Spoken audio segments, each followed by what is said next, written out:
नमस्कार. आज आपण शुक्रवारच्या व्रताची कथा ऐकणार आहोत. तर चला गोष्टीला सुरुवात करूया. आटपाट नगर होतं. तिथं एक गरीब ब्राह्मण राहत असे. तो दारिद्र्याने फारच त्रासलेला होता. त्याची बायको शेजारणीच्या घरी एके दिवशी बसायला गेली. तिनं आपल्या गरिबीचं गाणं गायलं. शेजारणीने तिला शुक्रवारचं व्रत सांगितलं. ती म्हणाली, बाई, शुक्रवारचं व्रत कर. हे शुक्रवार तू श्रावणपासून धर. सारा दिवस उपास धरावा. संध्याकाळी सवाष्णीला बोलवावं. तिचे पाय धुवावेत. तिला हळद कुंकू द्यावं. तिची ओटी भरावी. नंतर आपण जेवावं. याप्रमाणे वर्षभर करून त्याचं उद्यापन करावं असं सांगितलं. ही घरी आली, देवाची प्रार्थना केली व शुक्रवारचं व्रत करू लागली. त्याच गावात तिचं भाऊ राहत असे. एके दिवशी सहस्र भोजन घालू लागला. साऱ्या गावाला आमंत्रण केलं. बहिणीला काही बोलावलं नाही. ती गरीब, तिला बोलावलं तर लोक हसतील. दुसऱ्या दिवशी भावाकडे ब्राह्मणांचे थवेचे थवे येत होते. पोटभर जेवतात. बहिणीनं विचार केला, आपला भाऊ सहस्र भोजन घालतो आहे. बोलावणं करायला विसरला असेल तर आपल्या भावाच्या घरी जायला काही हरकत नाही. सोवळ नेसली, बरोबर मुलांना घेतलं आणि भावाच्या घरी गेली. पुष्कळ पानं मांडली होती. एका पानावर जाऊन बसली. शेजारच्या पानावर मुलांना बसवलं. सर्व पानं भरली. सारं वाढण झालं तेव्हा तिच्या भावानं तूप वाढायला घेतलं. वाढता वाढता तिच्या पानाशी आला. ती खाली मान घालून बसली होती. तिला हाक मारली, ताई ताई, तुला वस्त्र नाही, पात्र नाही, दागिना नाही. तुझ्याकडे पाहून सगळे लोक हसतात. ह्यामुळे मी तुला काही बोलावलं नाही. आज तू जेवायला आलीस ते आलीस, आता उद्या काही येऊ नकोस असं सांगून तो पुढे गेला. ही आपली तशीच जेवली. हिरमुसलेलं तोंड केलं. मुलांना घेऊन घरी आली.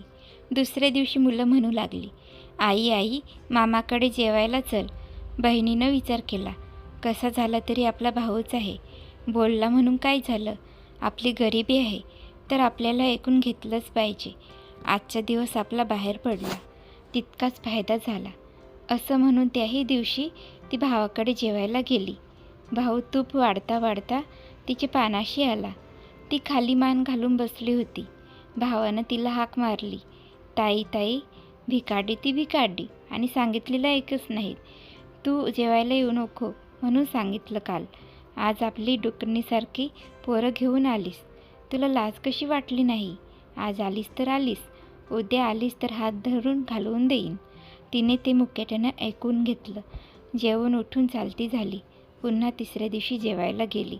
भावाने पाहिलं, हात धरून घालवून दिली. फार दुःखी झाली. देवाची प्रार्थना केली. सारा दिवस उपवास घडला. देवीला तिची दया आली. दिवसानुसार दिवस सुखाचे दिवस दाखवू लागली. असं करता करता वर्ष झालं. बाईचं दारिद्र्य गेलं. पुढे एके दिवशी ती शुक्रवारचं उद्यापन करू लागली. भावाला जेवायला बोलावलं. भाऊ मनात ओशाळला.